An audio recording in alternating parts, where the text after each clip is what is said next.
Hey friends, good to be back with you. In the last few years, I've looked at this book, Scripture Twisting by James W. Sire, and in this book, he basically discussed 20 ways in which the cults misread the Bible. Or what they do is they take certain principles, take certain words, take certain teachings, they warp it, they twist it, and they make it turn into something they can make for their own use as a cult or as a group that is outside of church orthodoxy.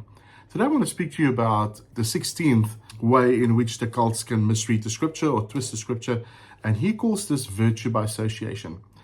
Now, let me just start off and say virtue by association is when the cult writer or cult writing or literature or individual presents their argument in a way that sounds biblical.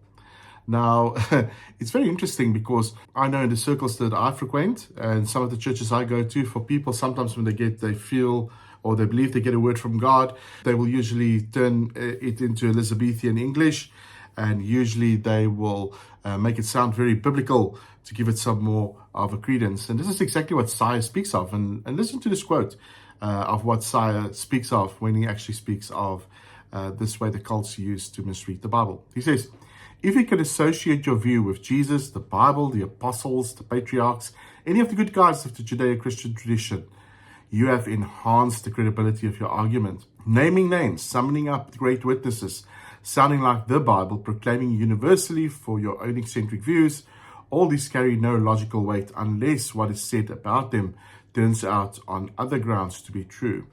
So what is Sire getting at? Well, Sire is simply getting at the place where he is saying that he's recognized in cults that there are several notable ways in which cults try to biblify or Christianize or Christianify what they do so that the individual think that this is very similar to what we found in already the biblical text.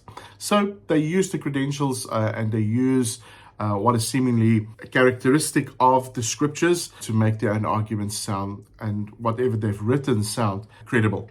So there are certain books that do this. And let me give you a few examples. Unfortunately, there's quite a number of writings that use the vocabulary or the structure or the tone of the Bible to mimic what is known as what is biblical. And usually it will refer or it will take on a style that is very similar to the King James Version. And that is simply because the King James Version probably has the most profound impact on English religious sentiment and literature, more than any other English book that I know. So let me give you a few of these books and let me just give you some of the details of these books. So, number one, the Book of Mormon. Written in 1830, the author is Joseph Smith, who had an angel appear to him by the name of Moroni.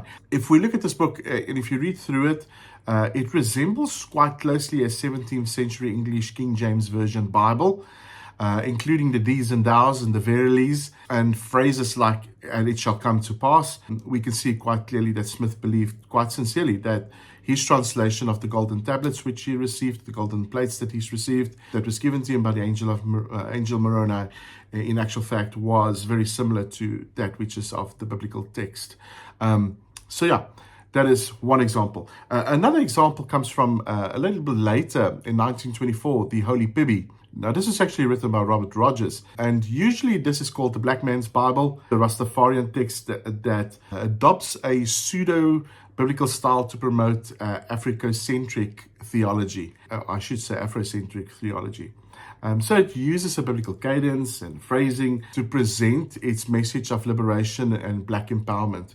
Very interesting book. You can go have a look at it on the Internet Archive. Usually it's the Bible that Rastafarians hold to. But definitely it is garbed with this King James structure English to give itself some credence. Here's another one, a little bit later, that was written in 1908. Well, I should say a little bit earlier. The Aquarian Gospel of Jesus Christ that was written by Levi Downing. Now, the interesting thing is that this gospel supposedly looks at the lost years of Jesus in Egypt and in India and in Tibet, if I remember correctly.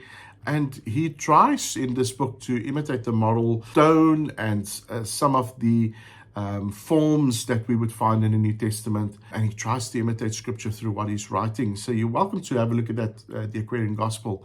Very interesting book. And then in the early 50s, there's another example of this. It's called the Urantia book. Urantia is written in about 1955. And it mimics the King James Version style throughout, especially with some of its doctrinal passages, and then it gives it sort of a quasi-biblical tone to give the writings some form or some weight. You can have a look. The Urantia Foundation, there's an official website actually that have this book and this reading, this writing, so you can have a look at it. But the interesting thing is this, guys, and I think I very shortly want to get to this. It's very important to understand that some people will always come with a biblical tone, so it sounds Christian, or so it sounds familiar. Because, to be honest, it's easier to eat something and to believe something that sounds familiar when it sounds like that which we especially get our inspiration, judgment, and by which we should judge by, if it sounds familiar to that tone. And a lot of people confuse the tone for the actual voice, and that's where the fallacy comes in. Just because something sounds very King James and something sounds quite biblical, it does not mean that that is in actual fact derived from the essential biblical text. So I want to leave you with that. That is another way in which they corrupt or abuse or even twist the scripture. And I hope this makes a lot of sense to you. Maybe you'll reflect. Maybe you'll say, hey, man, there's a lot of people that have spoken into my life. And when they started speaking, the guy's a Dutch guy. He speaks Afrikaans, and suddenly he starts speaking in Elizabethan English. And he starts saying, thus saith the Lord. And he starts speaking in a manner which is comparable rather to the King James Bible than to what God is actually saying. We need to be aware of these things. Unfortunately, this is the way in which some people give themselves credibility, and we should be awake and we should know about and notice these things. So, hope you enjoyed this. Hope you will stick around for the next one. There's about another 3 to go.